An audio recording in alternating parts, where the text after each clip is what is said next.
আসসালামু আলাইকুম।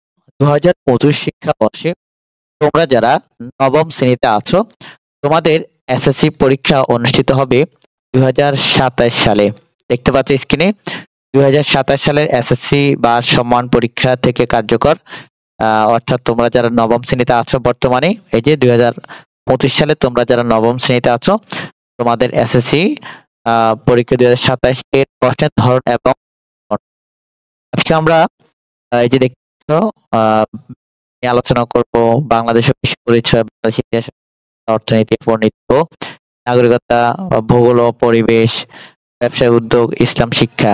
এই যে বিষয়গুলো দেখতে পাচ্ছ, এগুলোর বার্ষিক পরীক্ষা এবং এসএসসি পরীক্ষা। এই যে বার্ষিক পরীক্ষা দেখো, ২০২৫ শিক্ষাবর্ষে তোমরা যারা নবম শ্রেণীতে আছো, তোমাদের অর্ধবার্ষিক এবং বার্ষিক পরীক্ষা এই নিয়মে হবে। অর্থাৎ ১০০ নম্বরের পরীক্ষা হবে। এই যে এখানে যেভাবে ভাগ করেছে, সৃজনশীল থাকবে ৫০ নম্বরে, এরপরে সংক্ষিপ্ত প্রশ্ন থাকবে ২০ নাম্বার, বহু নির্বাচনী প্রশ্ন থাকবে ৩০ নাম্বার।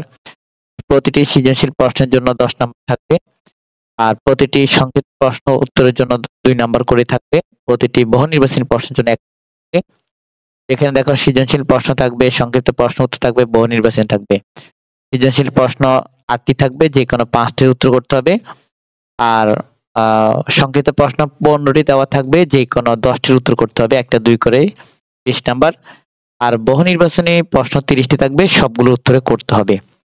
এ হচ্ছে তোমাদের বর্তমানে যারা নবম শ্রেণীতে আছো ২০২৫ শিক্ষাবর্ষে তোমাদের বার্ষিক পরীক্ষা। এই যে দেখো, অর্ধবার্ষিক এবং বার্ষিক পরীক্ষার জন্য প্রশ্নের ধরন এবং নম্বর বন্টন। তবে তোমাদের এসএসসি পরীক্ষা অনুষ্ঠিত হবে ২০২৭ সালে। এই যে ২০২৭ সালে তোমাদের এসএসসি পরীক্ষা অনুষ্ঠিত হবে। আর তখন তোমাদের এই যে বিষয়গুলো আছে, বিজ্ঞান, বাংলাদেশের বিশ্ব পরিচয়, বাংলাদেশের ইতিহাস ও বিশ্ব সভ্যতা, অর্থনীতি, পরিণতি ও নাগরিকতা, ভূগোল ও পরিবেশ, ব্যবসায় উদ্যোগ, ইসলাম শিক্ষা, এই যে বিভিন্ন ধর্ম শিক্ষা আর কি। তো এই যে বিষয়গুলোর জন্য তোমাদের ১০০ নম্বরকে এইভাবে বন্টন করেছে। তো এবার আসো আমরা একটু দেখে নিই, এখানে যারা বিভিন্ন শাখা নিয়ে কনফিউশন থাকো তাদের জন্য আলোচনা করছি। সকল শাখার জন্য যে বিষয়গুলো আছে, মানবিক শাখার জন্য যে বিষয়গুলো আছে, এবং ব্যবসায় শিক্ষা শাখার জন্য যে বিষয়গুলো আছে, আর সকল শাখার জন্য অতিরিক্ত বিষয় অর্থাৎ চতুর্থ বিষয় লক্ষ্য করো। তো এখানে দেখো, তোমাদের ১ থেকে ৯ পর্যন্ত যে এখানে ৯টি বই আছে, বাংলা প্রথম পত্র, ইংরেজি বাংলা দ্বিতীয় পত্র, ইংরেজি দ্বিতীয় পত্র, গণিত, এরপর ধর্ম শিক্ষা, তথ্য যোগাযোগ প্রযুক্তি, ক্যারিয়ার শিক্ষা, আর শিক্ষা, স্বাস্থ্য বিজ্ঞান ও খেলাধুলা। এই ৯টি বিষয় তোমাদের সকল শাখার জন্যই থাকবে। এরপরে ৯ এর পরে ১০, ঠিক আছে? এখন তুমি যদি বিজ্ঞান শাখায় হয়ে থাকো, বিজ্ঞান বিভাগ নিয়ে পড়াশোনা করে থাকো, তাহলে তোমার ৯ এর পরে ১০ নম্বর হবে পদার্থবিজ্ঞান, রসায়ন, জীববিজ্ঞান বা উচ্চতর গণিত, বাংলাদেশ ও বিশ্ব পরিচয়। এই ৪টির কোনো ৪টি হবে। তোমরা যারা বিজ্ঞান শাখা থেকে পড়াশোনা করবে তাদের জন্য ৪টি হবে। আর যারা মানবিক শাখা থেকে পড়াশোনা তাদের জন্য এই ৯ এর পরে এখানে ১০ শুরু হবে।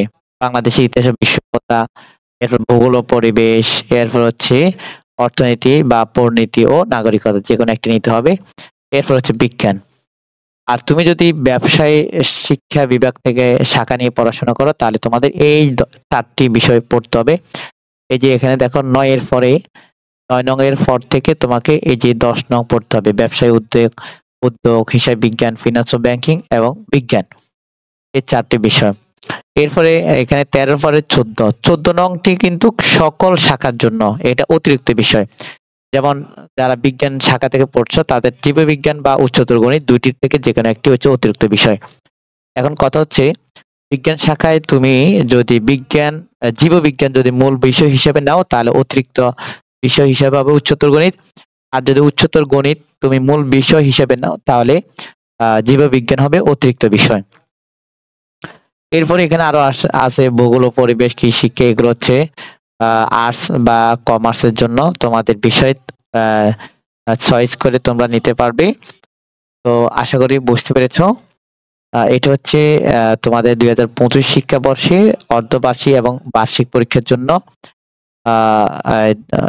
প্রশ্নের ধরন এবং নম্বর বন্টন। এই যে দেখো, প্রশ্নের ধরন এবং নম্বর বন্টন ২০২৫ সালে যারা নবম শ্রেণীতে আছো। তবে নবম শ্রেণীতে যারা আছো তাদের কিন্তু 2027 সালে এসএসসি বা সমান পরীক্ষা অনুষ্ঠিত হবে। তবে তোমাদের এইভাবে অনুষ্ঠিত হবে। হ্যাঁ, তোমাদের এই যে বিষয়গুলো আছে এখানে বিষয়গুলোর জন্য তোমাদের এই 100 নম্বর এইভাবে বর্ণনা করেছে। আশা করি বুঝতে পেরেছো। আজকের ভিডিওটি আমরা এখানে শেষ করছি। শেষ করার আগে ছোট্ট একটি অনুরোধ, যদি আমাদের চ্যানেলে নতুন হয়ে থাকো চ্যানেলটি সাবস্ক্রাইব করে পাশে থাকবে আর তোমাদের বন্ধুদের মাঝে ভিডিওটি বেশি বেশি করে